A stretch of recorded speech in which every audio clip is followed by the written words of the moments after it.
What's going on? What's going on? Oh my lord. Yo. This dude is ridiculous, man. And he needs to start making some smart move and intelligent moves. At some point you gotta start playing checkers and you gotta start playing chess and start looking at what else can you do to maneuver yourself into the space that you want to be in.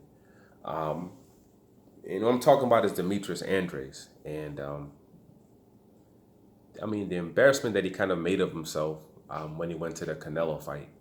And first, you at the Canelo fight, and you have a Billy Joe Saunders, one of the sweatsuit things on before, which was weird. And then later on, you're coming into the boardroom, as they're having the press conference after the fight, and you're starting off talking about how you're a fan and this and that.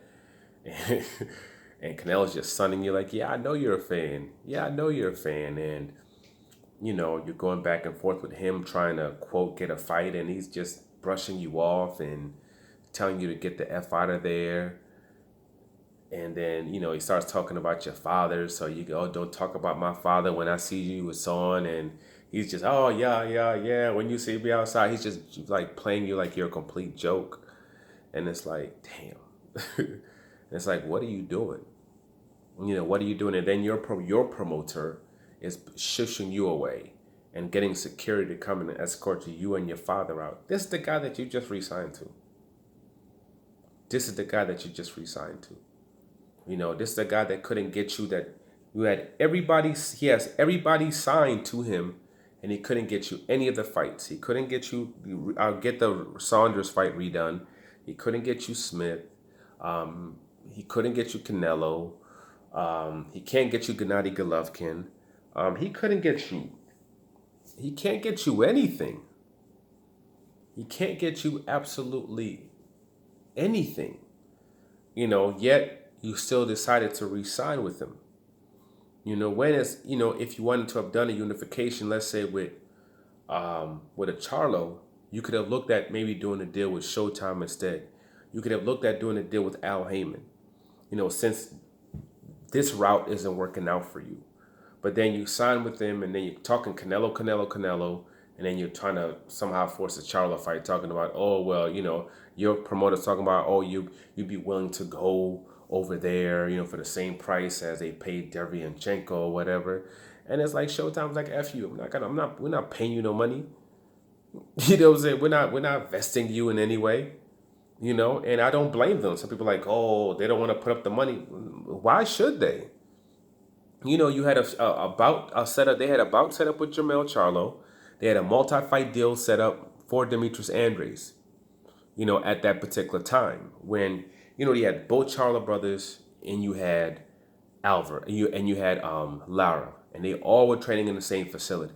So it's kind of a situation where you take out Jermell Charlo.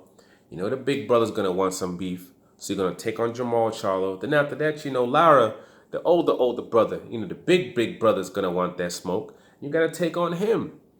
You could have had all that. You could have been a unified champion. You could have had like 3 of the belts right there, but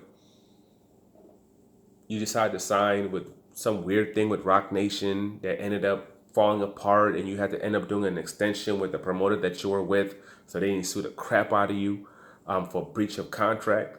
And then on top of that, you walked away from this huge payday that was literally a week before the fight. You shut that down, so you put Showtime into a horrible position where they had this big, huge matchup set up, and you just effed up their whole show.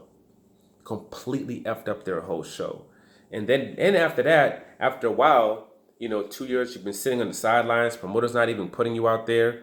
Finally, you start to fight again. Showtime starts to put you on there again, start to build you up again.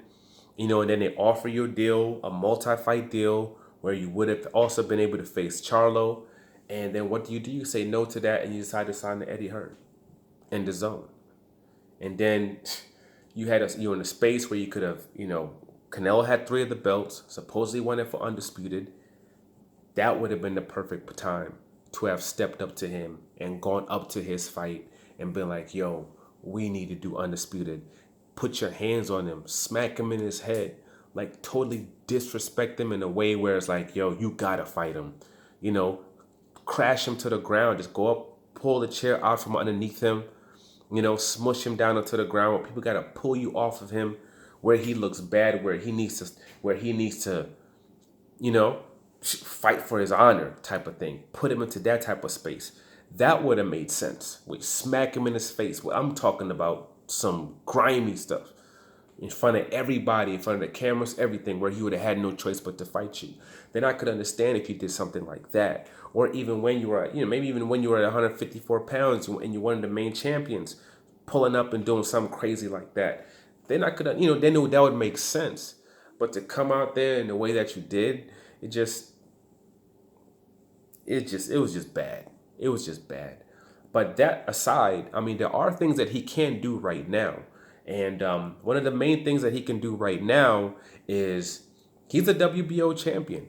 So since he's a WBO champion, he can actually move up in weight and automatically become the mandatory. Automatically become the mandatory. And then he'd be able to fight Canelo. You know, or Canelo would have the choice of either fighting him or dropping the belt. So he can actually put him into that space right now. So that's a chess move that he can do. Just like when Terrence Crawford moved up in weight, he automatically became the mandatory. When Shakur came up and moved up in weight, he automatically became the mandatory. That's how the WBO works. So since Canelo has a WBO belt around his waist, and you know, and what's funny about that is that Billy Joe Saunders had that WBO belt. So he could have moved up in weight and forced that fight. But he never did that either. He never did that. But he could have actually did that. He could have forced it. But he didn't. Because he continues to play checkers. And he continues to listen to Eddie Hearn, who's not looking out for his best interest. He's not. Okay? He's not looking out for his best interest, but some people choose just to be morons and continuously doing the same idiotic, stupid things. And he's one of them. That's why I don't feel bad for him whatsoever. You know, this is the bed that he made. Let him lay in it. And he wants to continue being a moron and making idiotic moves, whatever, then let him keep doing it. But he does have a chess move that's available to him right now. And if he wants that fight, he should make that move and make it immediately and really put Canelo into a tough spot, you know, where he has to make a decision. Where are you going to drop your belt again for the fourth time? Or are you going to say, you know what, F it. Let me fight this dude and get rid of this dude right now. But we'll see. Is he going to make a move like that? I doubt it. Because his entire career has shown that he does nothing but make moronic moves. You know, so that's just what's going to continue. But for now, it is what it is. Like, subscribe, share. I'm out.